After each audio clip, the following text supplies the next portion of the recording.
All right, welcome everyone to today's discussion, Forecasting 2025, Employee Hopes, Fears, and Expectations. I'm Maria, and I'm excited to be your host for this timely and thought-provoking discussion. As we look ahead to 2025, the workplace continues to evolve faster than ever. So understanding what employees hope for, fear, and expect is critical for organizations aiming to attract, retain, and engage top talent as a competitive advantage. Today, we'll unpack fresh insights, discuss key workforce trends and what they mean for leaders like yourself navigating the future of work. Before I turn it over to our presenter, I do want to invite you to engage in today's discussion. So please use the chat functionality or the Q&A to submit your thoughts, reactions as we cover the data or questions, and we'll cover those throughout the presentation. We have also dedicated time at the end to your questions. So please, let's make it as interactive as possible. So with that, I do want to welcome Patrick Hyland, who is going to lead today's discussion. Welcome, Patrick. Take it away. Great. Thank you, Maria. Hi, everybody. It's really so nice to be with you today.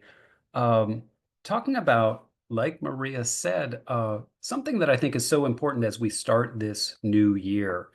And Maria talked about the fact that life and work and organizations are moving faster than ever, and there is this need to evolve.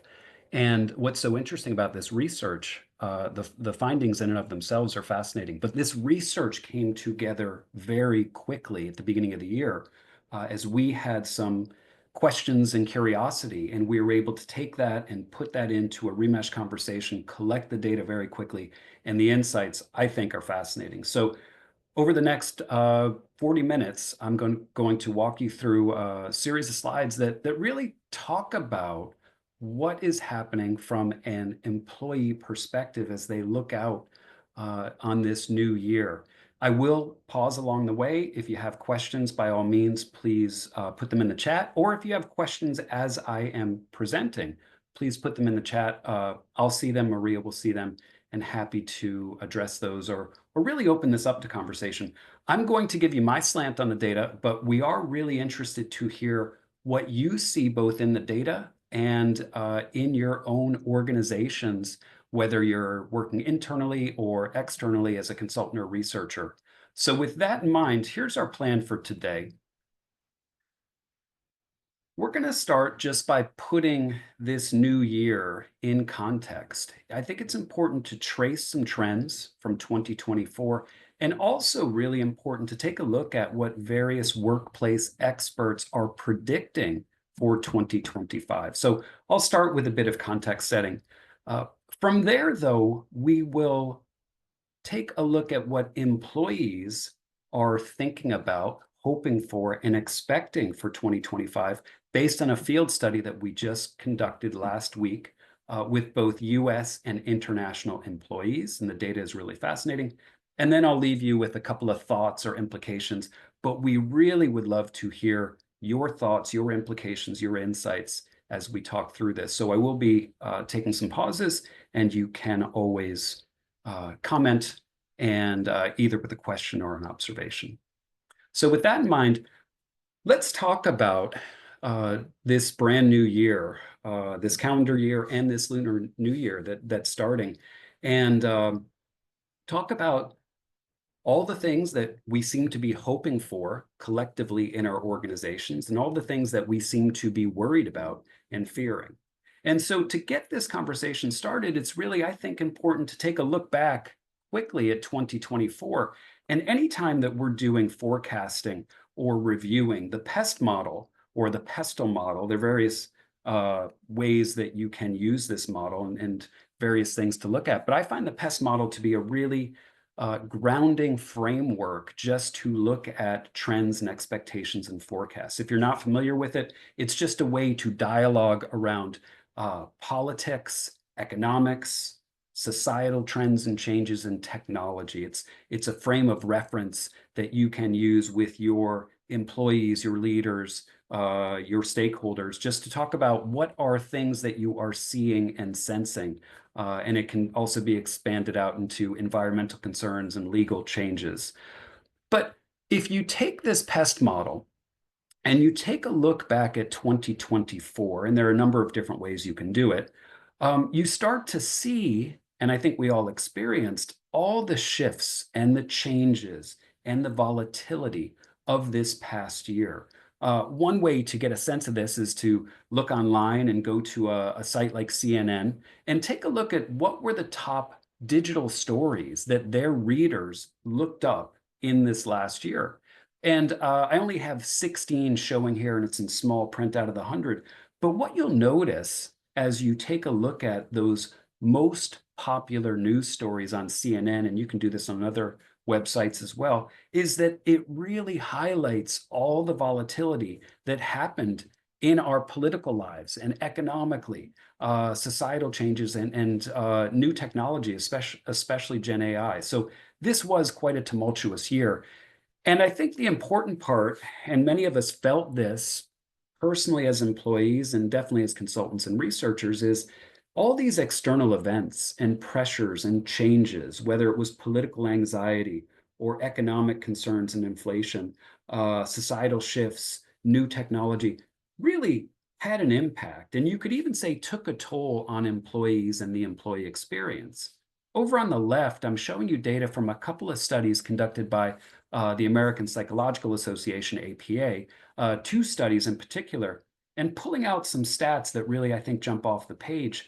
What they found in August 2024, right before the US election, with a US sample of Americans, is that 69% of Americans said that the upcoming 2024 US presidential election was a significant source of stress. Now, that election has come and gone, but there is a fallout, and there seems to be continued stress in the wake of this election, not only in the US, but around the world as a number of different political shifts are happening.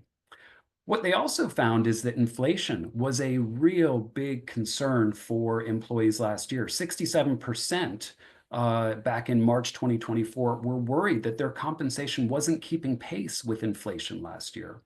And also 41% were worried that AI, Gen AI, agentic AI, all the different variations would eventually take away some or all of their job responsibilities. And we know, as organizational psychologists and researchers and consultants, that this stress really has a big impact on both the employee experience, employee engagement, employee behavior, and organizational performance. Just a series of stats over on the right from the American Institute of Stress. An estimated 1 million workers are absent every day because of stress. Job stress is estimated to cost US industries more than $300 billion due to absenteeism, diminished productivity, and accidents. 5 hours of work are lost weekly by employees because of stress, and it's costing U.S. businesses 100 or U.S. Companies in the U.S. 190 billion in annual healthcare. These are things that we all know and experience based on our work, but sometimes to see these statistics in sharp relief really makes it stand out. So, I think this context of changing environment impacting the employee experience, and much of that having to do with stress and anxiety, is one way to look back at 2024 and think about what 2025 may look like. But the flip side is there is reason to hope. If you take a look at various websites and experts and predictions for this new year, there are a number of changes and optimistic signals that seem to suggest that this could be a very good year. Inflation is declining globally, and it's expected to drop from 5.8 in terms of global inflation in 2024 to 4.3% in 2025. And we're seeing and feeling that drop here in the US and internationally. The S&P 500 is expected to generate very positive returns, 10 to 20% range in this new year. And GDP growth globally is forecast to be in a very stable and strong range between 2.7 and 3.2%. Kayla Zhu wrote an interesting article, and the link is included, and we'll be sure to send out both this deck and a copy of today's presentation and this recording. But what she talks about is that with all these notable shifts, geopolitically, economically, technologically, this new year that we're just beginning really stands out as a pivotal moment of global recalibration, where we seem to be reestablishing the way that we do things in organizations, in government, in society. And this whole idea of a global recalibration, I think, is a very interesting way to start to frame 2025. And I'd be eager to hear if any of you are thinking about the new year this way, or if this resonates with you. So just a couple more slides on this context setting before we jump into employee perceptions of this new year. Many of us work in consultancies. Many of us as internal consultants are consuming information from experts, and the experts are really doing a wonderful job, I think, of identifying a whole bunch of trends that could affect us in this new year. I'm just summarizing some of the most common trends over on the left, but the impact of AI on our workforce, shifting from a job-based to a skills-based organization, what the hybrid workplace looks like. Some organizations bringing their employees back to work more often, others remaining in this hybrid workplace. Employee well-being is identified by various experts as a critical need that has emerged since the pandemic and continues to be important. Inclusion and belonging, such a hot topic here in the US right now, with shifts around DEI and how organizations are responding to some pressures to either remove their DEI programs or to continue them. And then the new work arrangements. These are just some of the trends. And over on the right, I'm highlighting a couple of really, I think, good articles that start to give us a sense from an expert perspective of what we think this new year will look like. And I think what we wanted to do was to keep these expert predictions in mind as working hypotheses as we went out to the workforce and said, what is it that you're really thinking about as this new year begins? So if you'd like, feel free in this first section, as I set out the context, to respond to any of these questions, and I'll give you a little bit of time to type in a response. But as you think ahead to 2025, and I know that we are a month into it, but what are either your predictions as a researcher, consultant, HRBP, business leader, or your organization's predictions for this new year? That's my first question. What are the workforce trends that you are anticipating are going to be impacting the organization or the organizations that you work with? And as you think about the workforces that you support, what do you think employees' biggest hopes and fears for the year are before we actually start to look at some data? So let me just pause here and give anybody that would like to just a quick chance to throw in some comments, some questions, reactions to any of the trends or the context setting that I set up, and I'll pause for a second. If no one has any questions now, I'll move us into the next section, but let me just pause for a bit and see if there are any thoughts or reactions.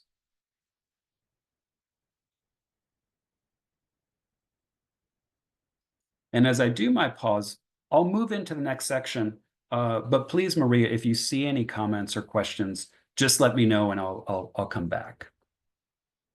So with this context in place, what we wanted to do, and this was the curiosity part, is we started to think through 2025 at Remesh, and we started to think about the different organizations that we're working with. And we even thought about Remesh internally and just things that we were expecting for the year. We really started to wonder which of these trends were going to be most salient, which of these expert opinions and ideas were going to really resonate with employees across a broad sweep of organizations. And so what I want to do in this second section is I want to review a brief mixed method field study that we just conducted last week, where we go out and we start to see what is it that employees are thinking about for this new year? So just to provide some background on the study, what we wanted to do, just like field studies that we've been conducting the last couple of months, is go out and talk to employees across organizations, across generations, across industry, and across job level, and explore a topic. And in this case, we wanted to see what people are thinking about for this new year. We used Remesh Flex, which allowed us to carry on a brief conversation with employees, as well as Remesh Recruit, which allowed us to gather this research sample in a matter of hours. It is amazing how quickly data comes together when you use Remesh Flex and Remesh Recruit. We gathered data from 259 employees, and I literally think it was under 2 hours that we had collected all that data. We used a mixed method approach, and we kept it short. We had 8 total questions. 5 of them are open-ended questions, and 3 of them are closed-ended questions. Many of you I know use Remesh, but if you haven't, one of the things that is unique about Remesh is it, for the open-ended questions, allows you as a respondent to type in your responses to an open-ended question, and I'll show you what that looks like. But then it allows you as a respondent to see comments from colleagues and participants, and you get to endorse those that you agree with. And you also get to disagree with those comments that don't resonate. And that really, from a research perspective, provides us with this additional insight of which of these comments that we're hearing really resonate with other people in this conversation. And I think the results were a bit surprising for me. I really had a different expectation of what would be most salient to these 259 employees working in 259 different organizations. I'll tell you what my expectations were when we get to the end of this brief review of the data. Just to highlight the sample, even split between men and women. It was a population that was spread across 4 generations. 57% were millennials. We had a research sample that was 50% non-management, and then the rest were managers either in frontline positions, middle management, senior management, or a couple of C-suite respondents, which is wonderful. And these employees came from 259 different organizations, and those 259 different organizations were based both in the US and outside the US. And respondents came from a variety of industries, including healthcare, education, technology, professional services, government, financial services, and others, but really a broad sweep. And I think that that allows us to start to take this data and start to think about how this may play out in our own organizations.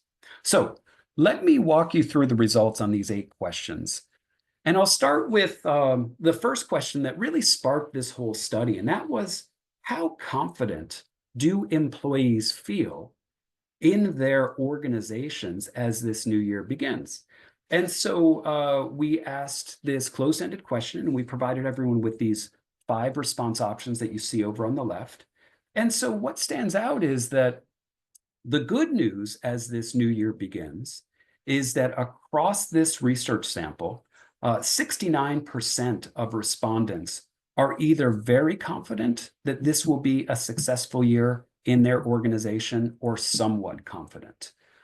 Very few people, 8%, are doubtful that this will be a successful year or very doubtful. But I think what stands out in addition to the confidence levels that we're seeing, with 69% feeling very confident or somewhat confident, is 24% of the respondents just don't know what this new year will look like. So that ambiguity that many of us have been living with, going back all the way to the pandemic, continues to be very much, I think, a part of what we're seeing across organizations. Is many of us just don't know what this new year will be like in our organizations.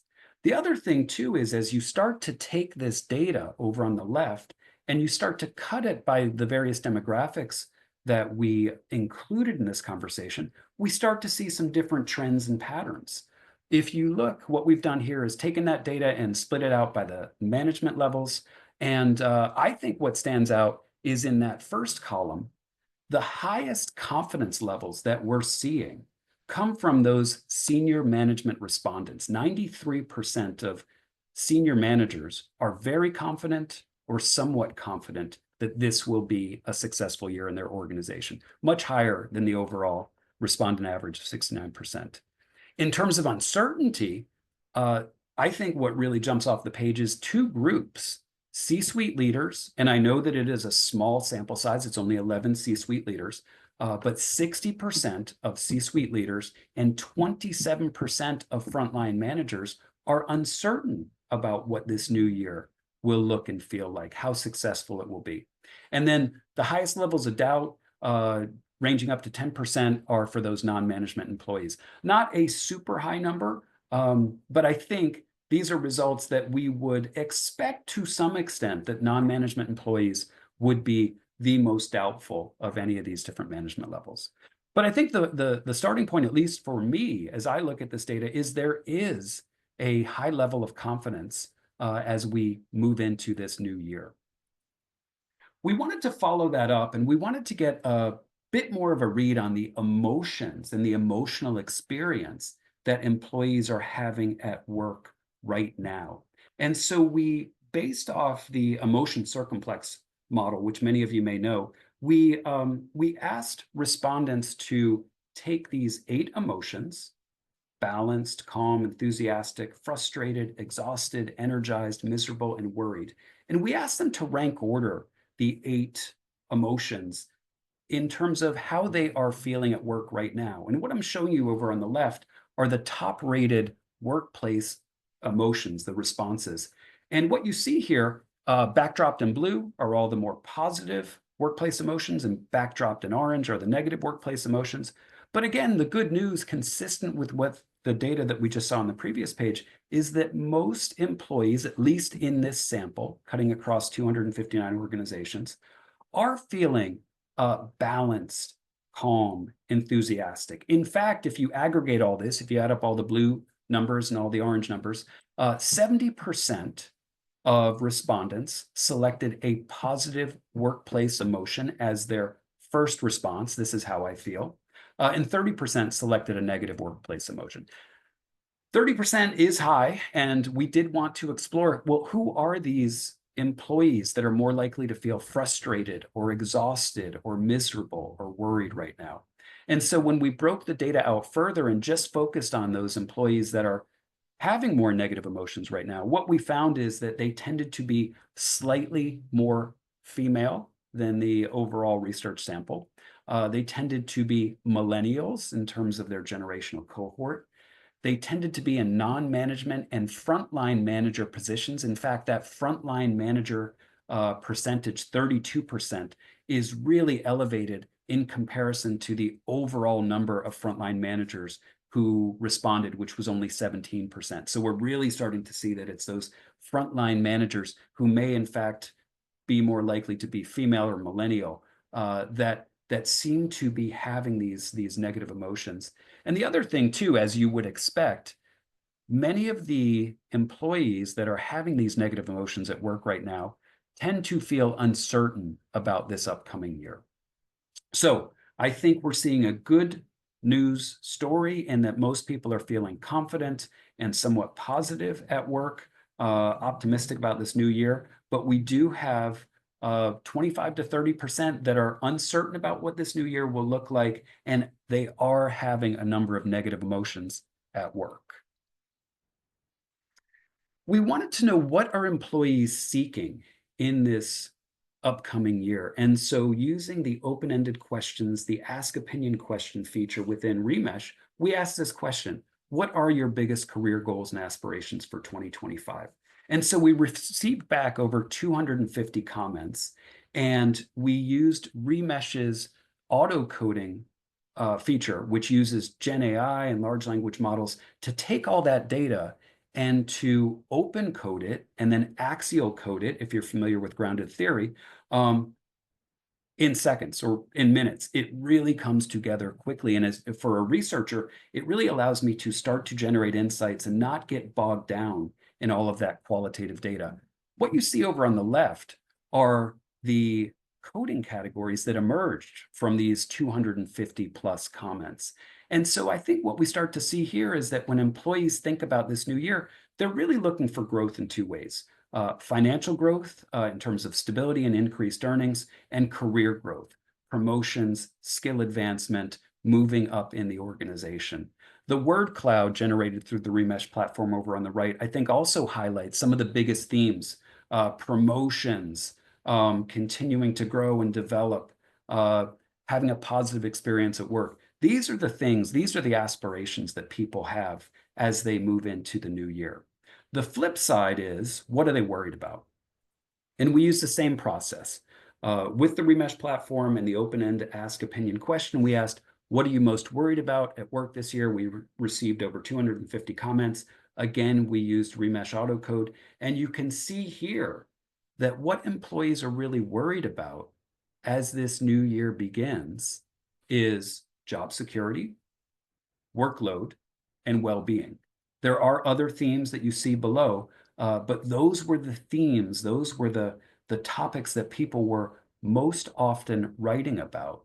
And you can see what those comments look like over on the right, backdropped in blue. So what you have here are comments from respondents, as well as the endorsement score, the number of other respondents that said, yeah, I agree with this comment. This is how I feel to some extent. But what you see in these most endorsed comments over on the right is more detail about the anxiety and the concerns and the worry that employees have about this new year. People don't want to get sick because they want to make sure that they have the energy, the time, the resources, and the money to take care of themselves. You also see in the fourth comment down at the bottom, concerns about budget cuts and the implications that that could have either for salary or job security and layoffs. We wanted to know what, from an employee perspective, are the biggest challenges that they feel their organizations are currently facing as this new year begins. Using the same process that I just described with the open ends, here is what we found. And it really seems to be around financial constraints and competition. Over on the right, I think what stands out to me is this common sense of a lack of budget, clients, market, funds, staff. There seems to be, in these 250 comments and the collective mindset of these 250 plus respondents in these different organizations, this anxiety about, will we have enough? And of course, I think this makes sense in context of the economic challenges and pressures and changes that we have been facing, as well as those other elements. This recalibration, if that is in fact what we're going through, is creating, I think, a lot of anxiety and churn for many of us. Just a couple of more slides before we start to talk about the implications of this. And again, I'm really eager to hear what all of you as researchers and consultants and business partners and leaders see in this data. Just a couple more slides to round out this brief field study. We asked, what are the main goals and objectives that your leaders are emphasizing for this new year? We wanted to understand what employees across those different job levels really feel is top of mind in their organizations. What are they hearing from their own leaders? And so what stands out when we did this same exercise of gathering open-ended data and coding it is that growth is a top concern. Business expansion, profitability, expanding our customer base, all of the need to be exploitive of the markets that we work in. But you also see concerns about, how do we cut costs? How do we be more efficient? And so I think as you look across these categories that emerge, you really see that need for being an ambidextrous organization. Many of you may be familiar with that model, where organizations need to really step on two gas pedals at once. They need to demonstrate two different capabilities at once. The need to be innovative and grow to win more customers, but at the same time, especially in this economically unstable, volatile space that many of our organizations are in, needing to manage resources, cut costs, be efficient. And the word cloud over on the right pulls out some of these themes. Despite the fact, even as I articulate this, despite the fact that our experts seem to be optimistic about this new year, this 2025, this data would suggest that within organizations, we still have this sense of trepidation as the new year begins. Are we, in fact, going to be having good years? Collectively, is the market going to bounce back from all the inflation? Will the bull market continue? Or is it going to change? If these are the messages and the themes that employees are hearing within their organizations from their leaders, we wanted to know, well, what do you think your organization should be prioritizing? And so what you see here are 10 workplace trends that we gleaned from various experts as we looked across a lot of public press literature from consultancies and experts, both in the field and academically. And so we presented these 250 respondents with these 10 different workplace trends. And it may be hard to read, we'll be sure to send them out, but everything from promoting employee well-being and managing this volatile economic conditions that many of us are dealing with, to down at the bottom, helping employees return to the office or resetting and refreshing organizational values. So there was a list of 10 workplace trends, and those were randomized across the 250 respondents. And we asked them to rank order these in terms of which do you think are the most important and where do you think your organization should be focused. And so if you look at these 10 workplace trends, which we have rank ordered here from most important to least, I think you can split those into three basic groups. Up at the top, you can see that employees want their organizations to focus on well-being, the economy, and attracting and retaining talent. Those are three themes that emerged as being very important, at least to the respondents who participated in this Flex conversation. Then in the middle of the pack, each at about 10%, which is if we just ask people to randomly rank order these, you would be at 10%. You see here creating compelling employee value propositions, creating a skills-based organization, creating a culture of inclusion and belonging, and fostering innovation. All of those just about 10%. And then down at the bottom, we have three that are not rated, at least for these 250 plus respondents, as being critical priorities or the most critical priority in the organization: incorporating GenAI into work, resetting and refreshing organizational values and culture, and helping employees return to the office. This was my surprise because I really expected, based on all the reading that I've been doing and what I'm hearing back from at least the public press and what people in consultancies are writing about, is incorporating Gen AI or any AI into work. That was such a big theme, I thought, and heard last year. But it was interesting to see in this research sample that people were putting that relatively low in terms of a rank ordering. We also followed this up and we asked employees, in their own words, through the Remesh platform and the open-ended ability to ask a question, allow people to respond, and then endorse. We asked them this question: if you were in charge of your organization, what is the single most important thing that you would focus on to ensure the organization's success this year?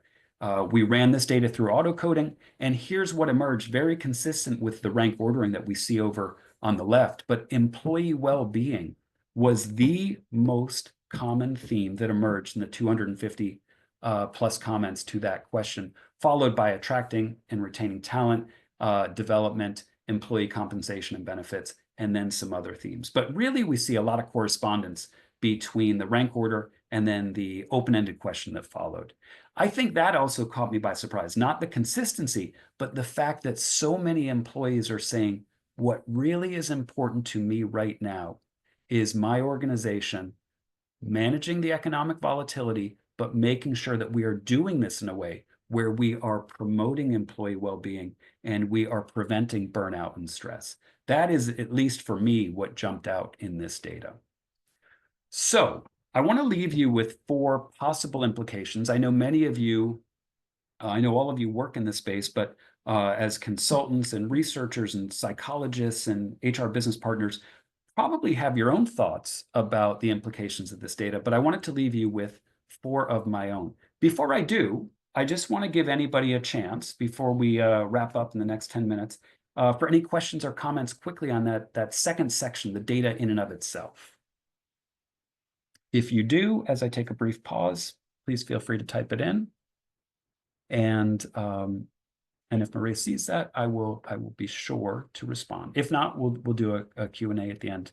So let me leave you with four things that stood out to me through my perspective as an organizational psychologist as possible implications of this data. The first, and this is a theme that I have really been focused on personally the last couple of years, is the importance and the power of listening to each other and to our workforces. We did a study back in February 2023, so about a year and a half ago, and we asked employees in a very similar format across organizations this question on the left. We said, how often do you think your organization should conduct an employee listening event? This could be an example of an employee listening event, the conversation that we're talking about here.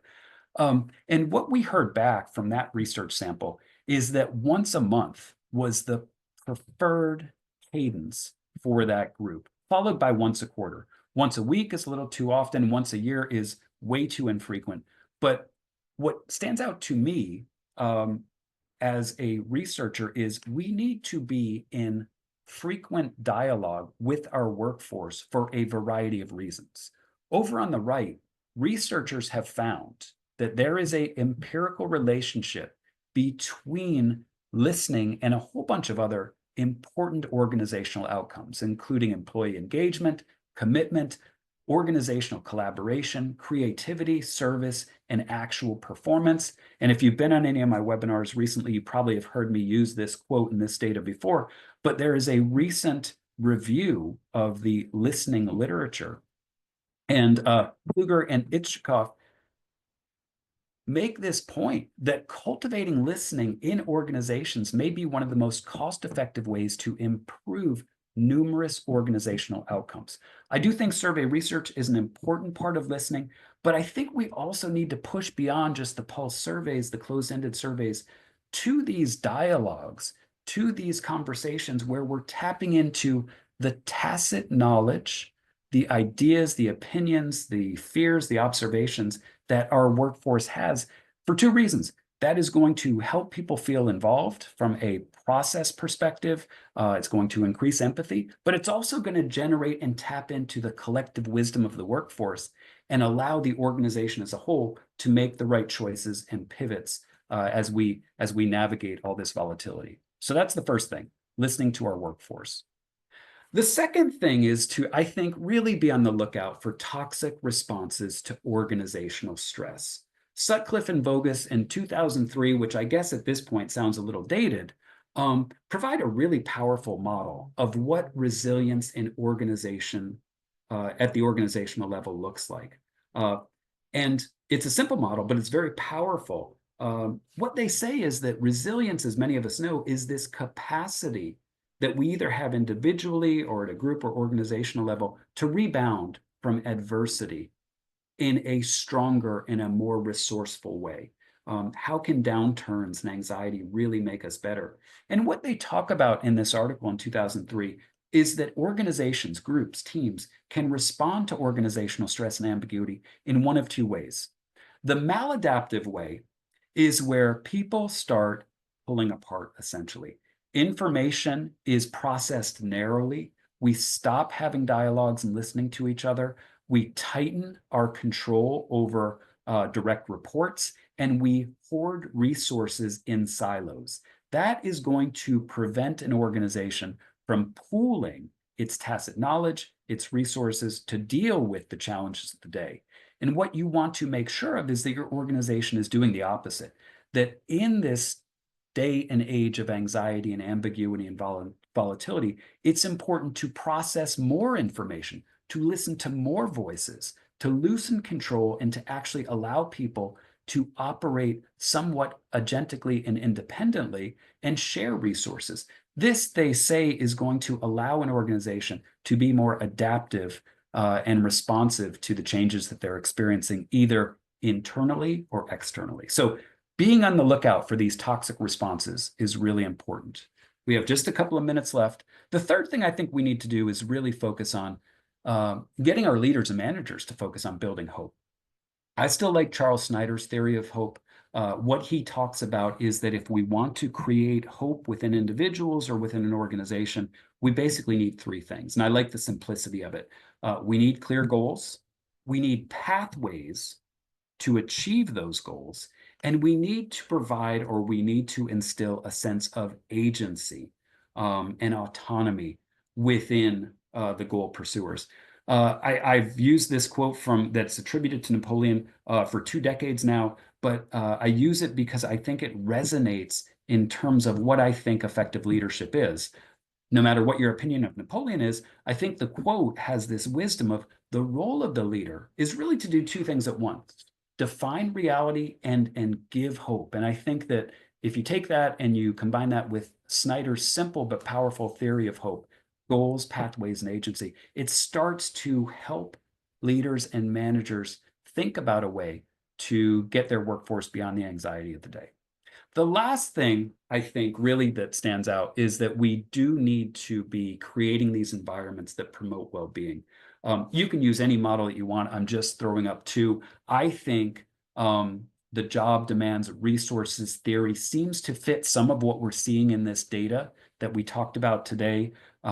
Real strong need for organizations to grow financially, but at the same time, a real concern about resource restraint and how those two paradoxical goals could really create quite a bit of stress for employees. I think that's part of why there's this push for employee well-being. I think they're sensing we need to grow, we need to work harder, but we need to prevent burnout. And over on the right, just one of many models of well-being at work, the SHINE model from Harvard, highlighting what I think many of us have known from our own research and schooling is what really creates a workplace that works in terms of wellness, health, and performance.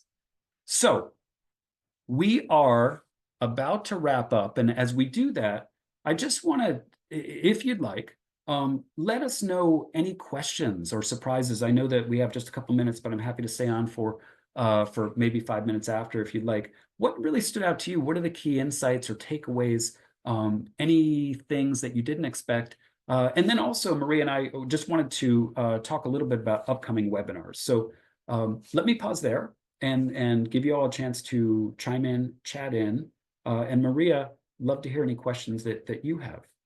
Yeah, thank you, Patrick. Thank you for the thoughtful and very interesting topic that you've covered with us today. As folks have any questions coming in, I did want to ask you, we started this as a monthly series back in November. We're planning to have an event each month that covers a topic paired with fresh research. I imagine that there are folks on the call who have suggestions for topics they would want to hear or would want to be join the research process. How can they do that? What does that look like? Can you just give us some context into how you're doing this each month? Yeah, great question. What we really want to do is create this community of learning for all of us, where we are exploring these new ideas. And we are looking for any kind of collaboration that could involve suggesting a topic that you'd like us to explore. It could involve exploring a topic with us. What I love about these conversations is we are able, with Remesh plus that invitation process, to gather research samples very quickly. So if you have a curiosity, something you want to explore, we can co-design that research, co-conduct it, and then share and present and put your own spin on what you're seeing. What I'm telling you is what I'm seeing as a researcher, but there are multiple ways to look at this data. So we are looking for any and all kinds of collaboration, or it could just simply be, I'd really love to hear about this topic in an upcoming webinar. Could you explore that? Any of those would be ways to partner with us and ways that we would love to be partnering and creating this community of learning in this new year. Awesome. So we're going to be ending right on time, being respectful of everybody's time. But if you have other questions or thoughts or reactions, please reach out to us. And even if you have the suggestions, especially, definitely reach out to us. But thank you, Patrick, so much for your time and the thoughtful comments you have shared. And to all of you that joined us, please be on the lookout for the recording and the resources covered in today's presentation. Take care. Bye-bye.